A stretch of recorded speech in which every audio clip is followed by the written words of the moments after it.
What happens in the hush behind hangar doors? Who signs the papers that gamble with lives? Which truths were grounded before they even ever had wings?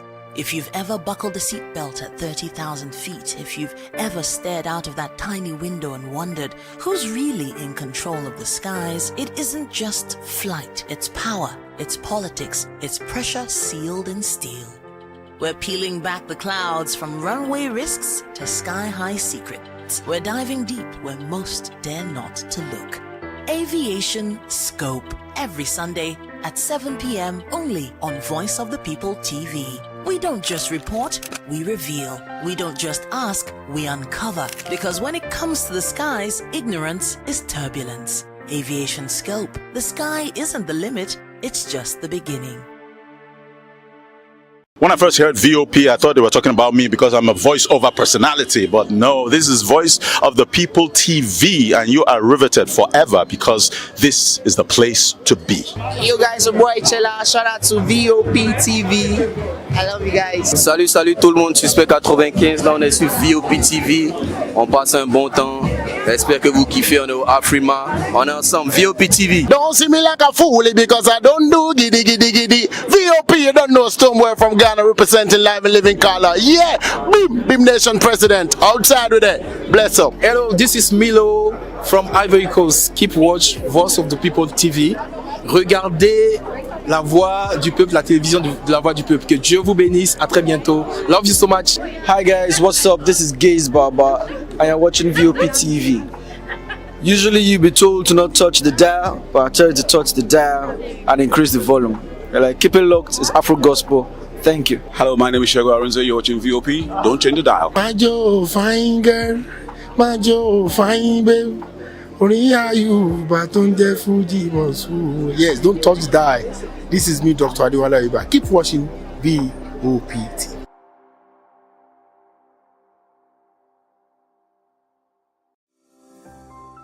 VOP TV now.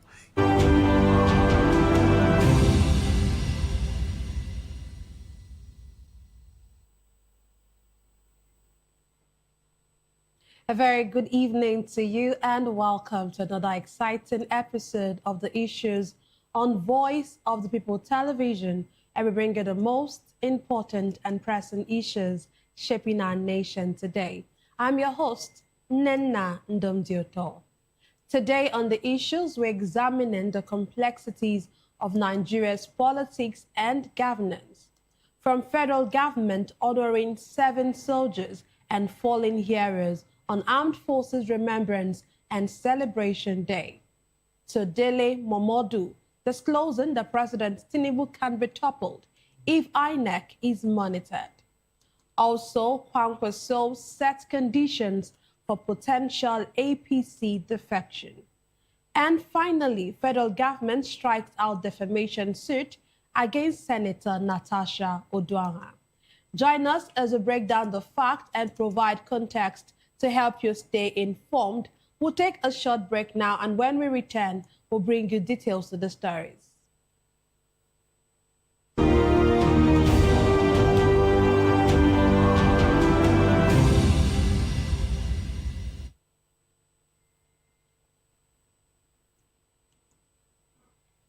Glad to have you back. Let's dive straight into today's discussion. As the country marked the Armed Forces Remembrance and Celebration Day, President Bola Tinubu and other government officials have honored Nigeria's fallen heroes and reaffirmed support for the armed forces. In his address, the Vice President honored the courage and patriotism of officers and soldiers who have served on various fronts defending Nigeria's territorial integrity. Speakers at the event also called for renewed national unity, improved welfare for troops, and stronger support for families of fallen heroes.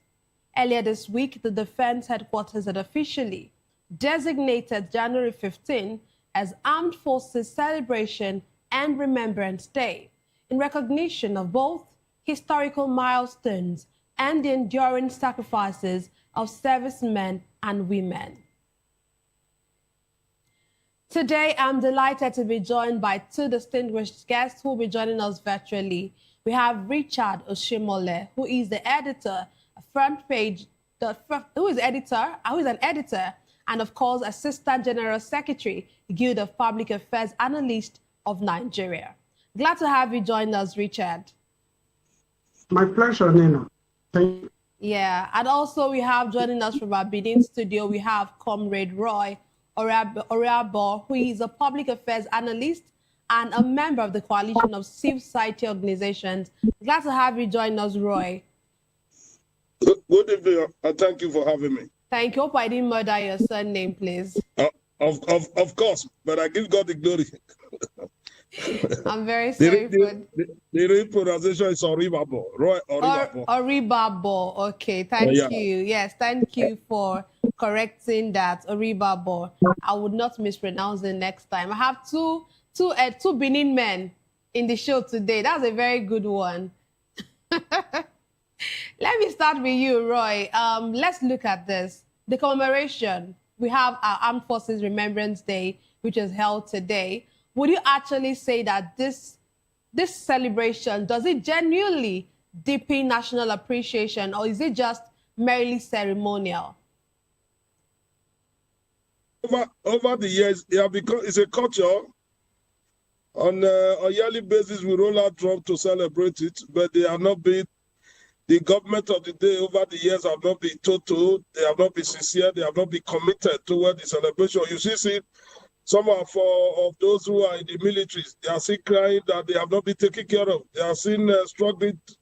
The issue of abandonment is still very pronounced. Therefore, the Nigerian government have not been sincere. They have not been very determined and total in regards to celebrating the heroes, celebrating those who have been protecting us, appreciating genuinely those who have fought for this country. We still see people are being abandoned, their wives being abandoned, their children being forsaken. That shows to me that there is no sincerity of purpose in all this. It's just a mere yearly ritual. And on the 15th of January, we all just we'll come out with drums and just celebrate. After that, nothing happened. After the pronouncement, nothing happened. After this usual the 15th of January, tomorrow you ask them what was the discussion, what was the submission, what was the presentation. Those in position of authority have since moved on. They will not implement anyone.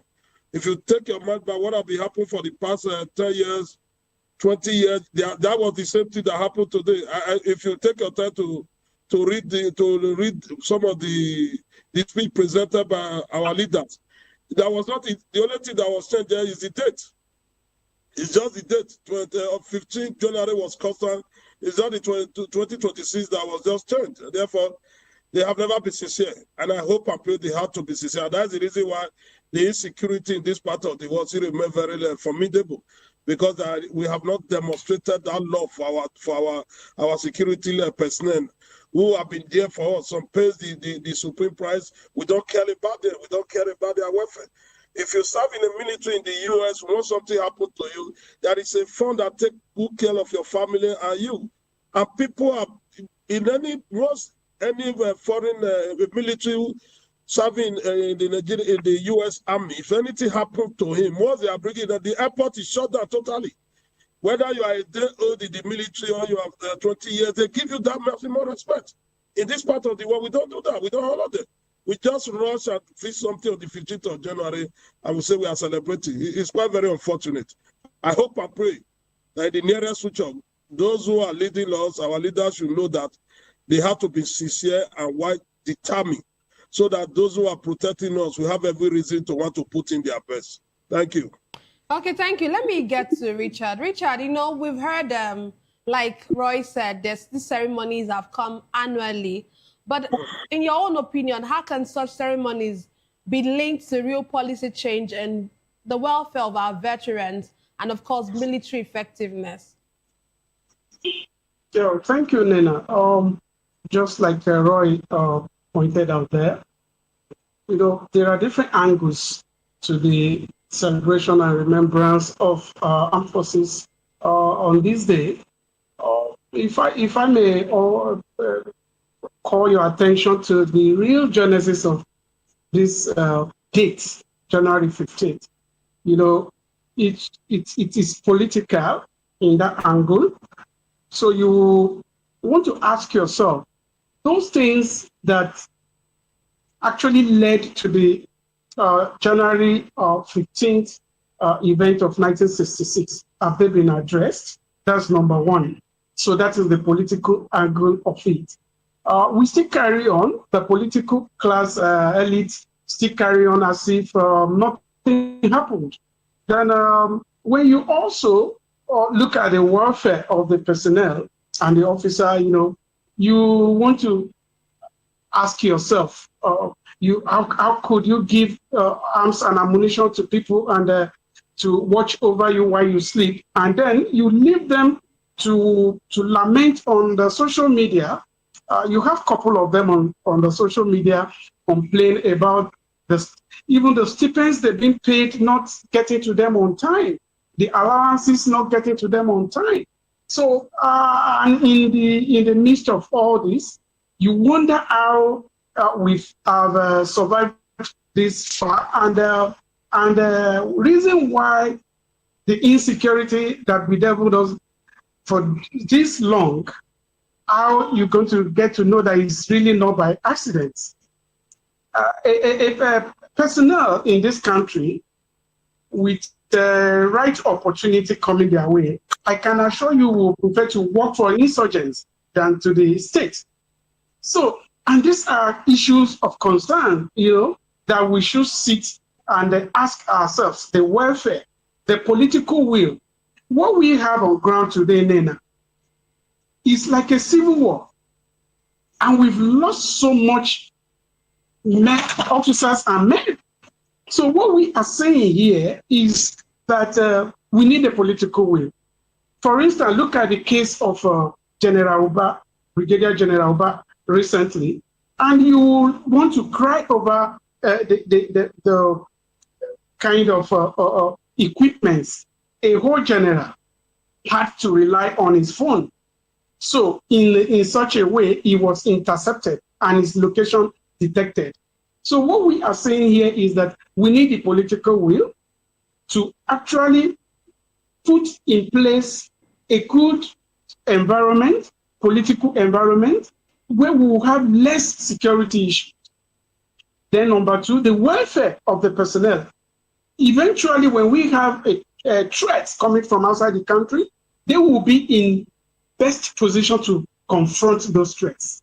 Presently, we do not have them, but I know we can get there. Oh, okay. Okay, thank you very much. Go ahead. Yeah, that's my submission for now. Oh, okay, okay. So I was actually going to ask, but I think you spoke a little bit about that, but you can still speak more on that. In a climate of persistent insecurity, like we've had it, and we're still having it, is remembrance actually enough to sustain the morale of these troops? Yeah, it is to sustain the morale. But look at today, we have like a private in the army earning less than 150,000 naira. And we are talking about an economy that has a bag of rice at about maybe minimum of 50,000 naira. Did you get that, Nena? Yes. So where does that take him or her? So this is the welfare angle I was talking about. The political will to make sure, look at what Airpeace introduced some years back. And I think that program had been cut off and discontinued. You understand? So what we are saying is that if Airpeace, Chief Oyema, the Airpeace chairman, could come up with such initiative, like each time any of our personnel has any reason to travel, to be airborne, they should have no reason to struggle. And he put in, I expected that initiative to have come from the government.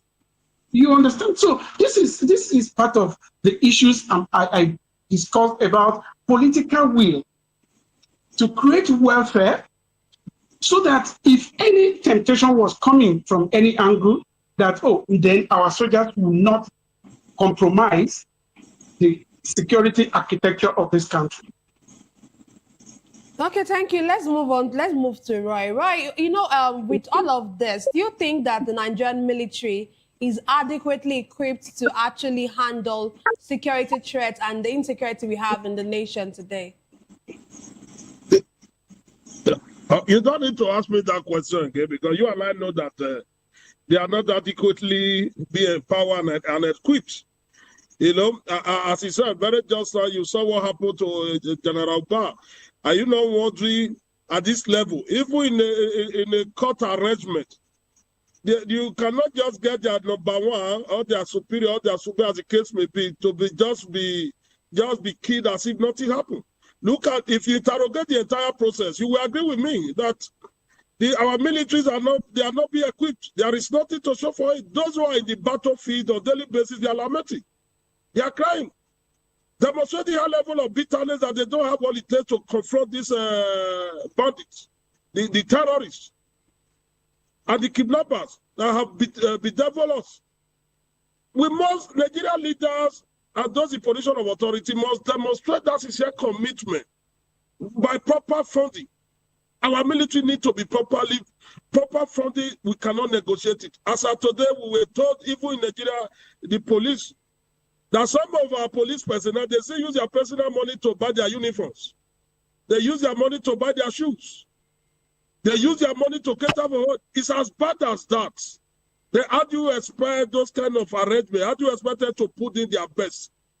Some of them are still on a rented apartment.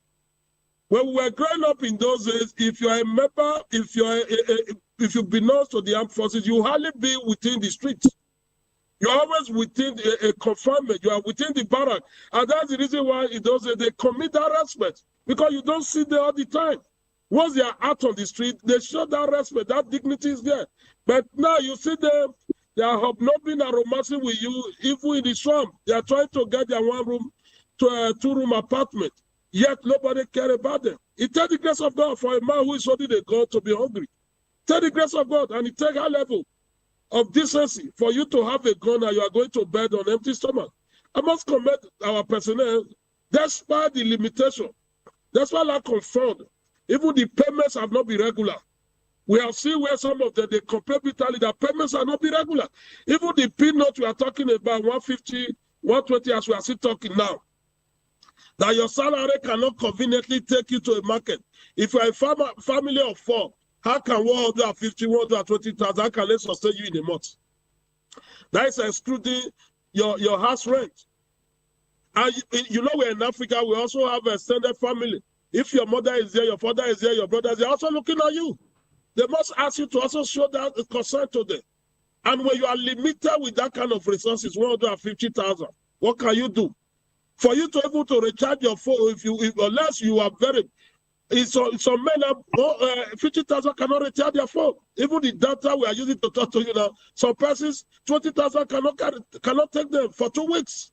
The situation is as bad as that. Therefore, Nigeria government must show that serious concern and capacity that for we to fight insurgency, there must be proper funding. Our personnel need to be highly motivated by ways of funds. We must encourage them and give them reason that they are working for a system that recognizes their efforts. With the way we are going now, the system does not recognize their effort. They are not proud that they belong to the military or to belong to the police force because they try to source for them. We were told in this country, they cost to run a police station. A DPO will have to go out and be looking for money to run a police station, telling the boys to go out and look for money. Do you know what it takes to buy fuel, to power a jet to run an average police station? It's happened. It's across the federation. In an arrangement like that, you are not going to be seeing people who want to put in their best. Rather, and that's the reason why, as of today, the Nigerian military, they are begging people to come and join the army because the respect is no longer there. What motivates people in that ministry is no longer there. They are moving from, they are doing serious effort now, trying to convince people to come and join. And very just now, we were also told one of the tragedies that have befallen in this country from the last President Buhari, that those who were members of those terrorist organizations, they told us that they have embraced repentance. They were now they were not dragged into the system. Is that not the height of it?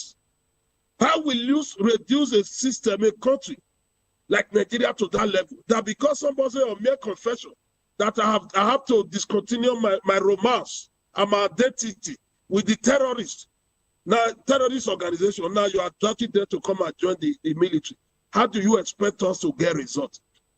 Go back to what happened to General Uba. Look at the communication between General Uba, where people were now reading on the social media, on the pages of newspaper.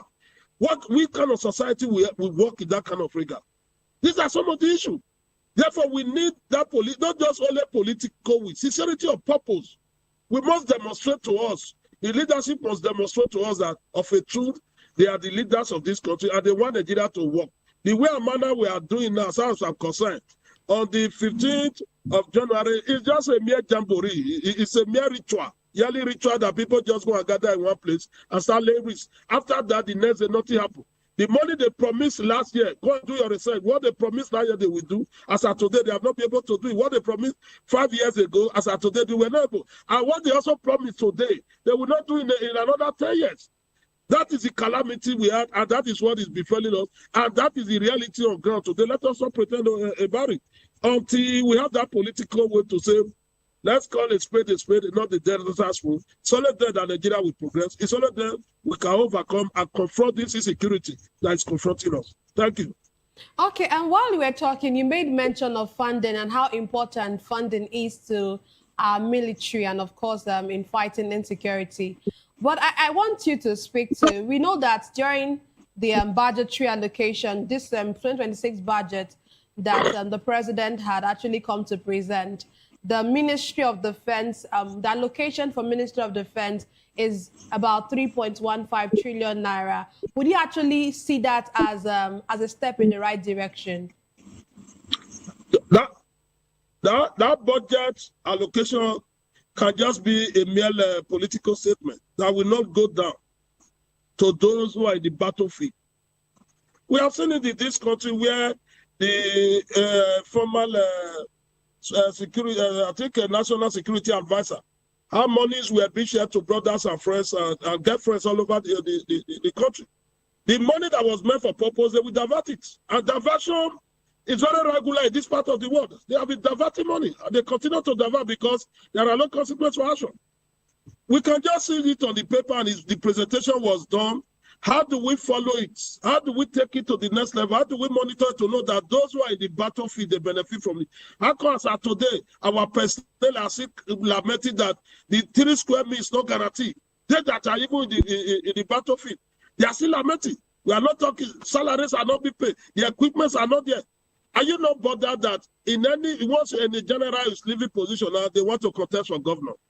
If you take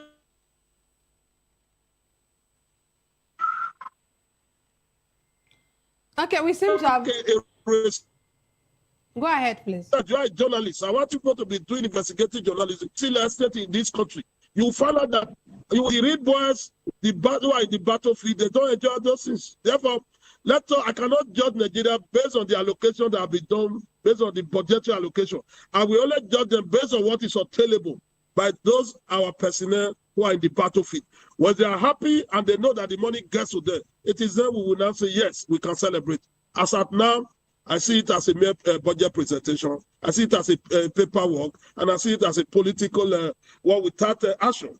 Thank you. Okay, thank you very much. Let's move, Richard, let me move to you. Okay, so I don't know if you actually heard some days ago, of course, during still about this Armed Forces Celebration and Remembrance Day, during the forum to also celebrate this, the former chief of defense staff, it should be former chief of defense staff, Burutai, he was talking and he was saying that the army and the military men are not supposed to be handling internal security, that this is the job of the police, and that it looks like that the police has been educated and then the military is now the one doing internal security, which is not supposed to be. So what do you make of this statement?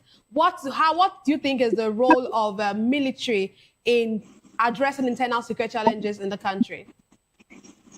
In my appearance there 2 weeks ago, Nena, you recollect I mentioned the same thing. it is the failure of intelligence and failure of internal security that has led us to begin to call the military to help us quell insurgency. In the first place, we should not have anything like insurgency at all.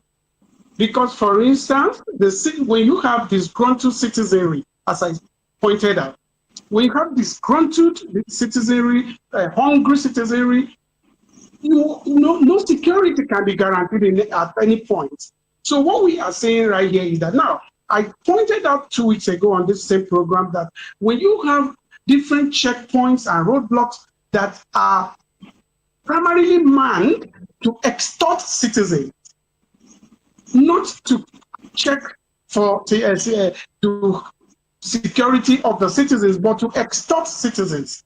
So that same citizens can never be of support in terms of intelligence to the security architecture.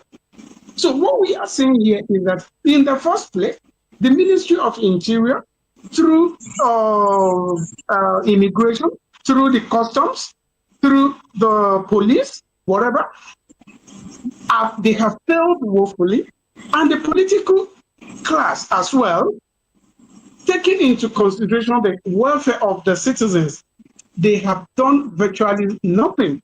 So you now have a situation where citizens have come together more or less to connive and sabotage the security architecture of the system of the country.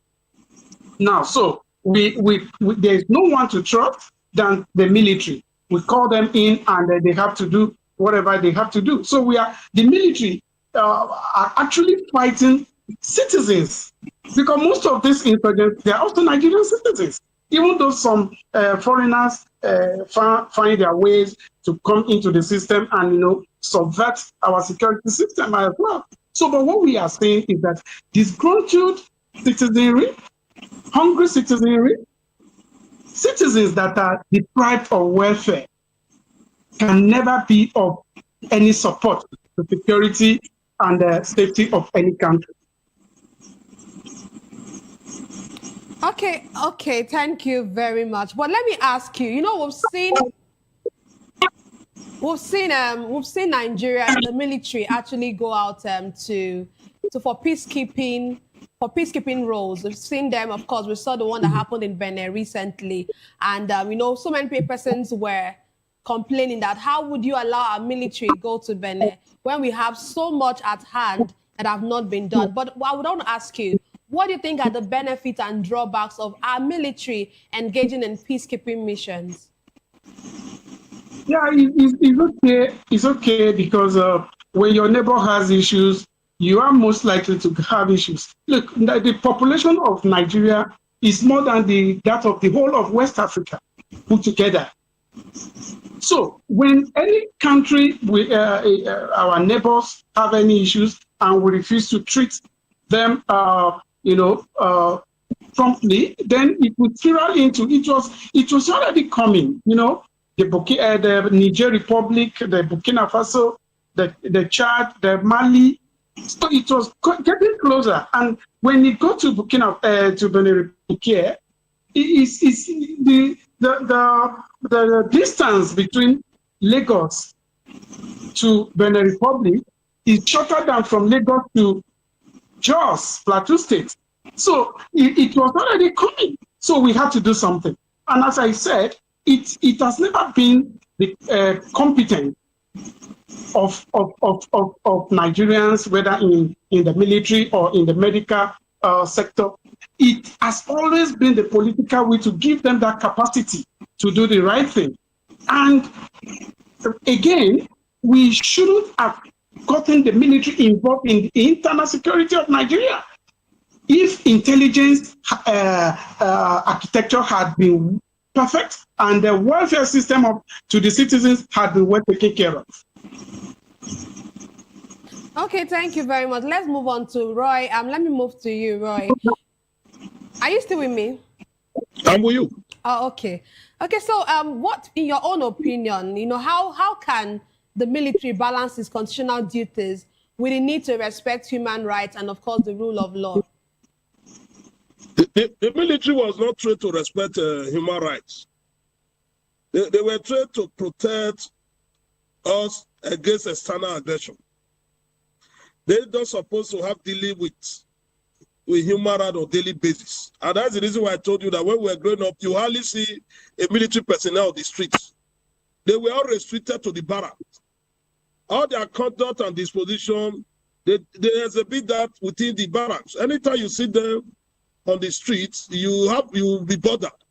It was after the coup, I think after the Civil War, that you now see the military, you cannot see them anywhere. Even when you go to beer parlor now, you see them, so holding their gun and drinking. It's as bad as that. They were never trained like that, but because of the failure of the system and corruption, and there are also low consequences for action. That is the reason why you now begin to see the military personnel anywhere, and you expect them to not to respect your rights as a human being. They were not trained for that.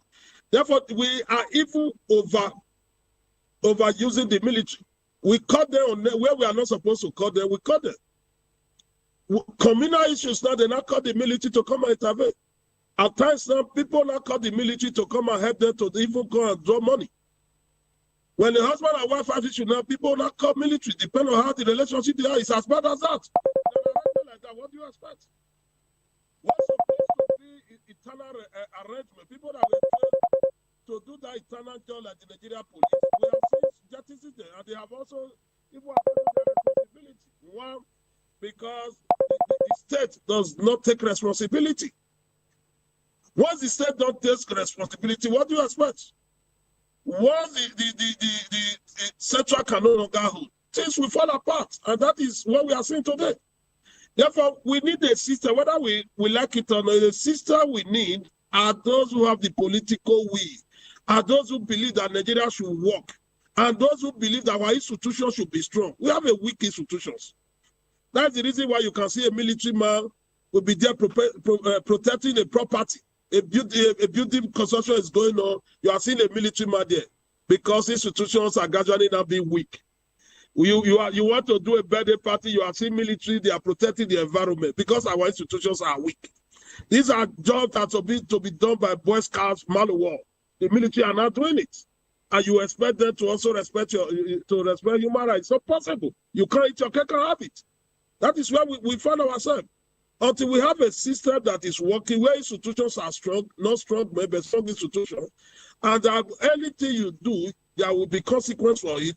It's only then that Nigeria will work. As we are today, we are only just deceiving ourselves. With the structures of Nigeria today, Nigeria cannot work. I'm sorry to say. I'm not a prophet of doom, but Nigeria cannot work under this arrangement until we have to revisit it and reprogram ourselves. It's only then that we cannot say, yes, Nigeria will not be on the road to progression. Thank you. Okay, thank you very much. Let's move on to our next conversation for tonight. An ex-presidential aspirant, Dele Momodu, says Nigeria's electoral landscape could change dramatically if election management reforms are closely monitored and implemented. Speaking on the 2027 general election, Dele Momodu said President Bola Ahmed Tinubu, I beg your pardon, can be toppled at the polls if the Independent National Electoral Commission, INEC, is effectively monitored and held accountable. Momodu stressed the importance of transparent elections, active civil society engagement, and robust observation mechanisms to ensure credible outcomes. His comments come as political actors intensify discussions on electoral reforms and the integrity of Nigeria's voting processes ahead of 2027, a contest many see as crucial to defining the nation's democratic trajectory. Momodu's remarks add to growing calls for stronger election safeguards, from technology adoption to civil society oversight, to guarantee that citizens' vote count. Let me come to you first, Richard. Let me just ask you, for you, on your own opinion, what do you think about this statement Momodu saying about being for the election to be closely monitored, and if INEC's credibility is closely monitored? What do you make of this particular statement? Yeah, I think it's the right call. It's the right call, and a noble one for that matter, because even though we pretend to practice a democracy, we must also, in that pretense, make sure we have some little bit of shame in conducting that whatever that is attached to it, which is an election anyway. If you take out any credible election, then you have nothing like a democracy. So he had called for a noble action, and the disheartening part of the whole thing is that since 1999, there is no election that has ever been judged free and fair. And this is about 27 years now going forward. And that alone should call for concerns to everyone, that if you run a process for about 27 years, and that process is still being disputed, the process is still being queried, then it tells you that you are wasting your time. And that is why I've told people that what we have is a civilian government, a civilian process. There is nothing close to a democracy in what we have in this country, except you want me to deceive you, but I won't deceive myself. So, because democracy, the tenets, is the government of the people, by the people, and for the people. Now, is it what we have on ground today? Is it by the people? How many, the number of the figure that registered for voting, successive elections, what has always been the figure that turned out for elections? You understand? So you will query that alone, the failure of the process. The other thing is the process itself on election day. You've seen videos, you've seen everything, where police personnel have monitored the tearing of ballot papers. Now, everywhere it's still on the internet. So that is brought me to the conclusion that, look, we have no democracy in the first place, but we can have one. We can have one else, because there is no alternative to it. And I actually pity the political actors, because they will be the first losers if this process fails. They will be the first losers. So I will beg them that they should please hearken to the voice of reasoning and then let the will of the people count. But it is also very difficult, because today politics remains the most viable enterprise, and that is a big concern to me. There is no one that wants to leave the office, because the economy is on its knees. So which business will you run now? For instance, every 30 days, and you smite to the bank with about 20 million as a senator. Which business will you do that to get that? So you can see we have made the polity, the political system to be so much attractive that nobody wants to leave the space. And it has become, like Chief Kwankwaso, the former president, once said, it has become a do or die affair. Okay, so do you think that, like you mentioned the high cost or the what they get, the paraphernalia that they surrounding the party, or no, they surrounding the office, as what these people get from being officers or from being legislators or from being governors, and you feel like that is what, according to you, that is what is actually making them want to still go into these offices. So do you think that if some of these things are curbed, some of these things are reduced, do you think that we would get to the point where we begin to have the rights, or we begin to say that we have democracy in our country? Of course, Nina, of course. For instance, look at the Prime Minister of the Netherlands, and I have seen him one-on-one doing that. He will often go to the office on bicycle. Could that happen here? You understand? Then the democracy, the process will work. Now, look at the convoy, of the ministers, of the president, of the vice president. Look at the security votes being given to the governors, and look at the state of insecurity. So what we are saying is that if you make, for instance, legislature the part-time, duty, it will free up a lot of things. It will allow people to do this for service. Presently, our democracy is not hinged on service delivery. It is not hinged on patriotism. It is majorly all about enrichment, self-enrichment, and the self-gratification, and what all you have about it. Governors that have siphoned 80 billion, they've already become a godfather somewhere in Kogi State.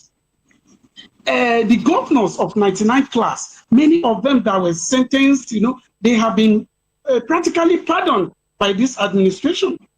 Look, the senators there, and I will mention Senator Ojuzo Kalu, he still had a case at the Supreme Court. And the EFCC said, look, they were going to appeal. Till then, they haven't appealed. So what we are saying is that it has become a kind of organized crime. Politics in Nigeria and democracy has become an organized crime that has been put in place like a plutocracy to benefit a few and the cronies, not to serve the people. And if we continue this way, we will have to start all over again from ground zero. But I don't know when it's going to be, because it will never, Nigerians won't take it like this forever. Well, I was going to ask you another question, but let me go to Roy. Let me hear his view about all of this. Roy, how realistic do you think is a peaceful democratic turnover in 2027, given the dynamics that we have in our country today? Well, if you can take it, you can do it. And if you can do it, it is possible. Let us not be scared. You record in this country, PDP once boasted to us that they will rule for 60 years. They were not able to sustain it. It was we Nigerians that we stood up to say, no, enough is enough. Was the present president, they all joined us in the struggle. We start mobilizing. We mobilize and mobilize. We get to the level where an incumbent president, we voted him out, unceremoniously was removed from office, democratically. Heaven did not fall. Therefore, it's impossible. We can do it. Nigerians who participated, they are still very much alive. They are still very well. They are still very good in the position to also do it. Therefore, there is nothing. It's just for we to keep on pushing. INEC, as an umpire, what they need is cross marking. People should be there who will mark them. People should be there who tell them to do what is right. Let us not believe that a present administration cannot be democratically talked to. If the oppositions have what it takes, they believe they can jettison that spirit of selfishness. They believe that they can work together collectively. Toppling the government democratically is the easiest thing. What they need to do is mobilization. As of today, there's a level of unemployment. There's poverty on the land. You can see poverty physically walking on the street. Frustration is written all over. Deprivation is there. People are not sure of tomorrow. Therefore, all the indices that make a party or a government, for you to say government are failed, they are out there. It's just what the people need is who will galvanize it, who will be there. We already have what it takes. There is already a formula on it. When Jonathan was there in 2015, later Buhari, the present president, the Arofa, Amechi, they are mobilized. You remember from the PDP, they have the 5 governors left there and said we are no longer comfortable. And they start pushing. And most persons believe that the incumbency, because PDP has had there, nobody. Even the prophets were saying that Jonathan will not fall. Across the globe, people were saying will not fall. But Nigeria keep on pushing. They have an opposition who believe that this is doable. And that is why when I listened to Dele Momodu, I was inspired. That what we just need to do, what the Nigerian people need to do, is to tell ourselves that we can do it. Let me tell you, There is no political party in Nigeria now that have the numbers to win any election in terms of registered political parties. There is no political party in Nigeria. If the people decided to say, we want to come out and do election, even in 2023, you saw it. Let me tell you, in Delta State have a candidate, a vice presidential candidate who was the governor of Delta, in Delta State. He was not able to deliver his state. It was as bad as that. Is it not because of mobilization? Even the incumbent president in Lagos, despite the election, the suppression and all the shenanigans and the gimmicks that happened, he was not able to deliver his state. Is that not enough for you to know that the people power rests with the people? Let us not be discouraged that we cannot do it. We can do it. If we have the people are there, the opposition, they are willing. You saw people like Buhari were in the front. People like President Tinubu were in the front. Them Oshamola were in the front. The matter of fact was there. The commoners mobilized around there and said, we can do it. We need people like the Matiku now to be on the front. Peter Obi, Dele Momodu, Arafat, Amechi, they have to be on the front. The people will follow them. Once the people follow them, you will know that it's doable. Let us not be scared. INEC is an umpire. Let all of us be there to also monitor the elections from INEC. INEC officials, they are not sent, they are not from heaven. They are also people we know. It's just for we to also monitor to say, is it the society we want to live for our children? The president told us that if he can one thing at all, that if he cannot get light right for 4 years, that we should not give him second term. Is that not enough for all of us to build on? He has confessed to us that for 4 years, if he cannot give us a stable power, that we should mobilize against him and vote him out of power. Is that not enough? Has he been able to? Then let us not be scared. Nigeria belongs to all of us. That determination needs to be there. If we can do it, then it's very possible. Let politicians, those who are leading us now, not to mortgage us. They should be there for us. If they are there, it will be easy for we to get it. Thank you and God bless you. Thank you. Well, let me ask you this. While you were talking, you made mention of the opposition, but I want to ask you, do you really think that we have a strong opposition party today from everything that we're seeing in Nigeria?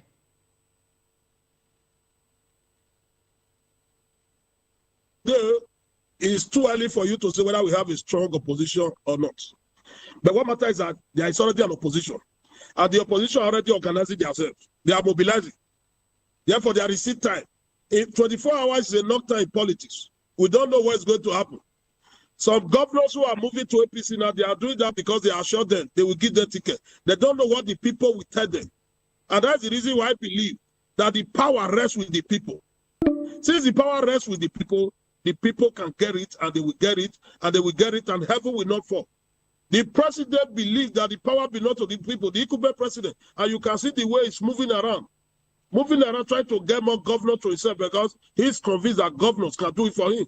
Why would the people believe that the power rests with us? And that's the reason we are saying 2027 is going to be politicians versus us. We that are on the street, and I said, go and do your research and find out that how many persons are registered a political party. No political party can confidently tell you now they have 10 million votes, 10 million registered members there. They are not there.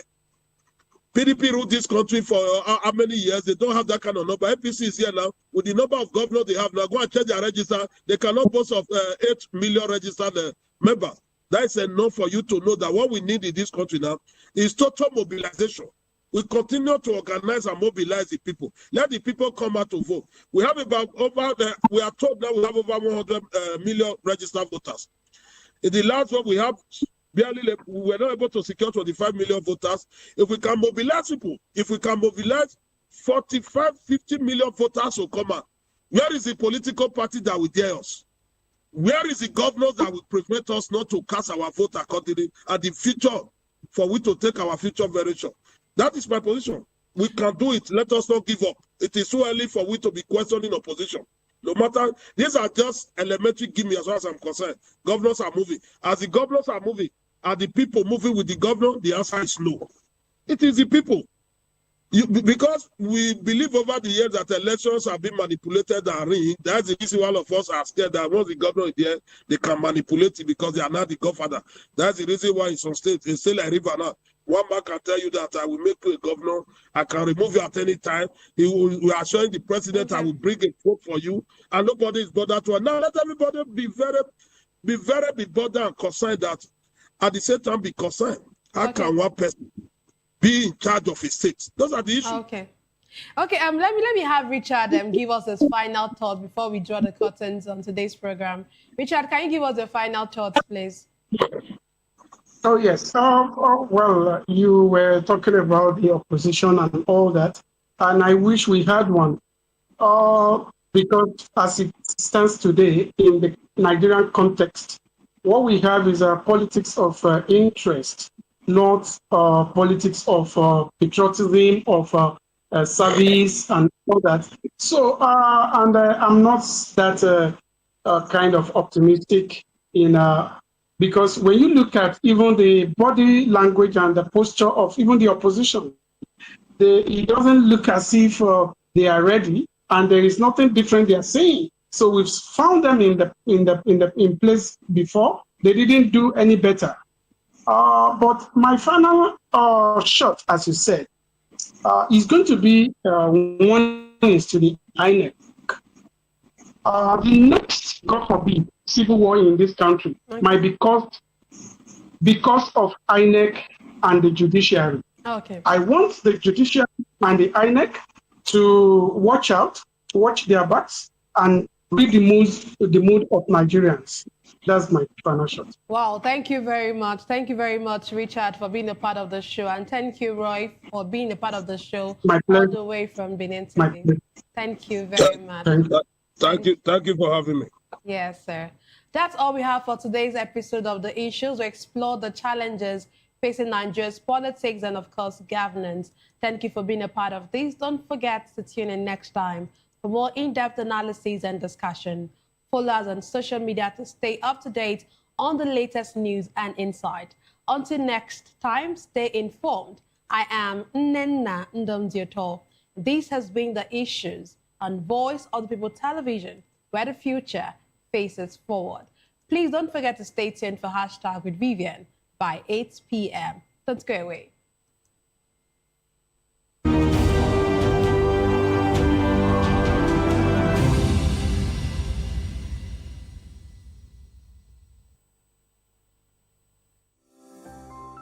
VOP TV. Now you have more than a voice. We encourage you to click on the like button and subscribe to our YouTube channel. We are Voice of the People TV. Also follow us on all our social media platforms. We are at VOP TV Live. Visit our website www.vop.ng for fresh and trending news. Also watch us live on SLTV channel 264. VOP TV, Voice of the People Television.